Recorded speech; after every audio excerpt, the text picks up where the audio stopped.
Hari ini kita akan bahaskan tentang zikr ihtimamihi bi ra'iyatihi. Yani di antara keistimewaan yang ada pada Sayyidina Umar adalah beliau amat memerhatikan kepada rakyatnya. Saya jelaskan juga semalam bahwasanya beliau adalah orang pertama yang berkeliling di waktu malam untuk melihat keadaan rakyatnya. Diceritakan di sini daripada Zaid ibnu Aslam.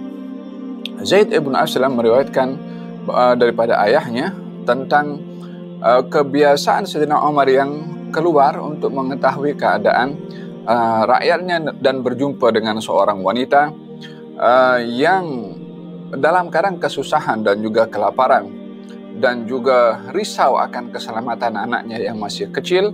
Maka Sayyidina Umar bin Khattab memberikan bantuan makanan kepada wanita tersebut dan untuk juga anak-anaknya agar supaya terpenuhi keperluan keseharian. Apa yang menarik daripada rasa prihatin Sayyidina Umar kepada rakyatnya, apa yang diriwayatkan oleh Al-Auza'i, bahwasanya satu malam Sayyidina Umar keluar daripada rumahnya untuk mengetahui keadaan rakyatnya.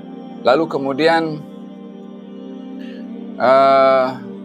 dilihat oleh seorang sahabat bernama Talha. Talha bin Ubaidillah nampak Sayyidina Umar keluar di waktu malam dan masuk ke rumah seorang. Lepas itu keluar balik. Rumah ini adalah rumah seorang wanita tua.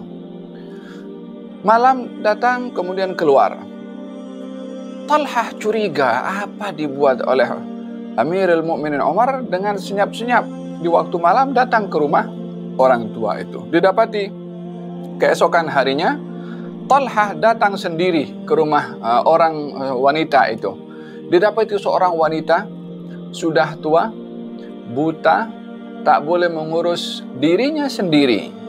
Lalu ditanya oleh Talha, apa yang dilakukan oleh lelaki semalam yang datang ke rumahmu? Katanya, semoga Allah memberi rahmat kepadanya. Dia kerap datang kemari untuk membersihkan, maaf cakap, kotoran aku. Yakni membersihkan, menjaga, membuang najisnya, lebih kurang macam tu. Dibersihkan, dijaga oleh Sayyidina Umar ibn Khattab, sementara beliau adalah Amirul Mukminin, waktu itu melayan seorang tua kurang upaya. Ini kata Sayyidina Talha yang curiga kepada perbuatan Sayyidina Umar. Kata Talha, celaka engkau wahai Talha, kenapa engkau punya rasa buruk sangka kepada Amirul Mukminin Umar? Yakni dia tegur dirinya sendiri dan melihat bagaimana mulianya Sayyidina Umar bin Khattab yang memerhati kepada rakyatnya. Di antaranya anaknya sendiri ada bercerita, satu hari ada satu delegasi datang daripada luar dan membawa barang-barang lah di atas ontanya. Kemudian Sayyidina Umar mengatakan kepada putranya Abdurrahman, katanya, apa kata kita jaga malam ini transport dan barangan-barangan berharga milik tetamu-tetamu ini. Yakni tetamunya tidur, yang jaga barang yang ditinggalkan oleh tetamu-tetamu itu di luar ontanya dan segala keperluan yang ada di dalam situ, yang menjaga adalah daripada keluarga Sayyidina Umar bin Khattab yang ketika itu dia sebagai Amirul Mukminin. Termasuk beliau sendiri yang memang di waktu malam selalu jaga malam dan juga memerhati keadaan di sekeliling kota Madinah pada waktu itu.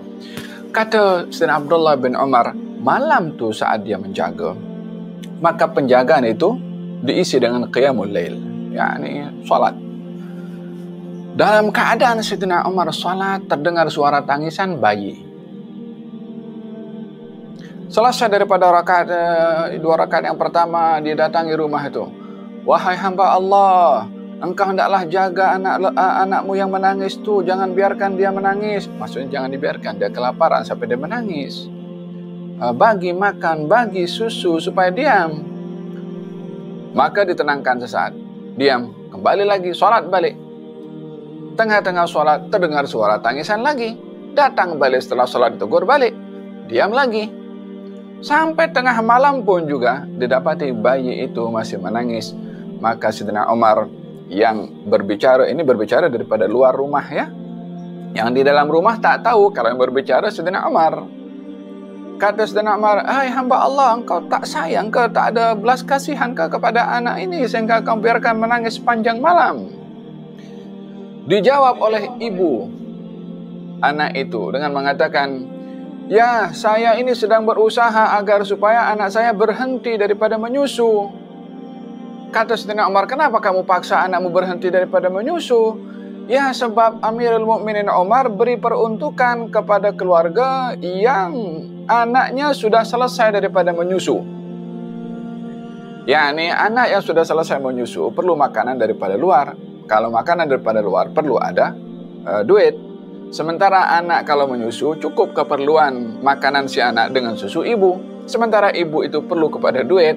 Dia kata, "Aku sengaja berhentikan anakku daripada menyusu karena peruntukan yang diberikan oleh Amirul Mukminin Umar hanya kepada bayi yang sudah selesai daripada menyusu. Sementara bayi saya belum selesai daripada menyusu, saya tak dapat peruntukan, sementara saya perlu kepada peruntukan, yakni untuk dapat peruntukan itu dipaksa anaknya untuk berhenti daripada menyusu." Mendengar kata-kata itu, Sayyidina Umar terus keluar dan mengatakan kepada dirinya, "Celaka engkau wahai Umar, kenapa engkau berbuat demikian sampai orang memaksakan dirinya untuk menghentikan menyusui anaknya karena keperluan kepada peruntukan yang disediakan." Maka salat subuh, masa itu sampai subuh, Sayyidina Umar menjadi imam.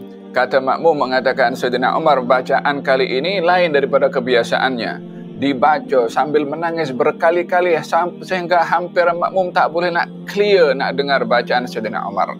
Disebabkan oleh kerana mengingat kata-kata wanita tadi yang menjadi tanggung jawab kepada Sayyidina Umar sejauh mana amanahnya kepada rakyat yang dipimpinnya. Maka selesai daripada salat dan menyampaikan khutbah dan memberikan peruntukan kepada kanak-kanak yang sedang disusui atau yang sudah selesai disusui. Demikian bagaimana beliau di dalam ketegasannya, di dalam dilihat kerasnya, namun jauh di dalam lubuk hati beliau kelembutan yang tersentuh berkali-kali dengan tangisan bayi walaupun beliau sedang berada di dalam salatnya.